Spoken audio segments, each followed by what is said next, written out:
Yeah, guys, this is actually a project we began 3 years ago. The problem was the Pens were promptly eliminated from the playoffs by the Montreal Canadiens, and the project was shelved. Until now, as we go around the Penguins locker room to get the origin of the Penguins numbers. Number 9, Pascal Dupuis. Pascal Dupuis may wear number 9 for the Pens, but he began his career as number 11 for Minnesota. That all changed when he was traded and became a dad. It was my son's birthday, so February 9th. That's why I went number 9. Number 24, Matt Cook. Matt Cook's number requires a much simpler explanation. I actually wore 12, but when I got to Vancouver, it was retired for Stan Smeel, so I just doubled it. 24 was available, so that's what I got. Number 12, Jarome Iginla. Iginla, one-timer score! 12 on the Pens is worn by Jarome Iginla, who, if he had his choice years ago in junior hockey, would be wearing number 11 today. I actually was asking for 11. I was a big Marc Messier fan, and I am still, but for whatever reason, I got number 12, and just got used to it. After I got to the NHL, I started with number 24, but 12 came available, partway through my first year, and have worn it ever since. Number 10, Brendan Morrow. Another new Penguin can credit his number to an NHL Hall of Famer. Oddly enough, 45 was my first jersey in Dallas, my rookie year. It was just a training camp number, something that was given to me. And when I got to camp my second year, Brett Hull told Hitchcock that 45 wasn't a hockey number and I wasn't allowed to play if that was my number. So I had to change it.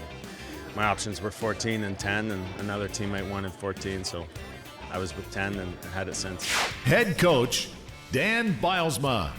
When you get called up or you go to a new team, sometimes you don't get to push people out of the way like Brendan Morrow did for Tanner Glass. But when I got called up to the National Hockey League, the trainers doubled 21 to make it 42 because 21 was Tony Granato, and which I was not going to be taking from Tony Granato. When I went to Anaheim in 2000, I was coming as a free agent guy and 21 was available, so I got to choose 21 and was 21 for the rest of my career.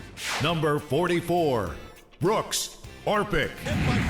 Brooks Orpik is known as number 44 in Pittsburgh, but few remember he began here wearing the same number Marc-Andre Fleury dons today. Well, my first year I was given 29 for like 6 games. I remember they didn't even buy me a new jersey. It was Oliwal's old jersey and it was ripped from like here to here. It was all stitched up from all his fights. So I think it was the following year after that I switched. Number 29, Marc-Andre Fleury. No, Brooks had 29 for a little bit. Yeah. How'd you pick it up? So when I was junior, there was like 3 goalie jerseys available, and I was the youngest guy there, so I had no choice. They just gave it to me. Number 87, Sidney Crosby. Finally, we all know Sidney Crosby's 87 comes from his birthday, 8/7/87, but he wouldn't begin wearing that until he was about 17 years old. Growing up, we always kind of had a choice between 1 and 20. That was kind of the jersey numbers we had, so I wore 9 a lot growing up. There's a long list, Roger Richard, Gordie Howe, a lot of guys wore 9.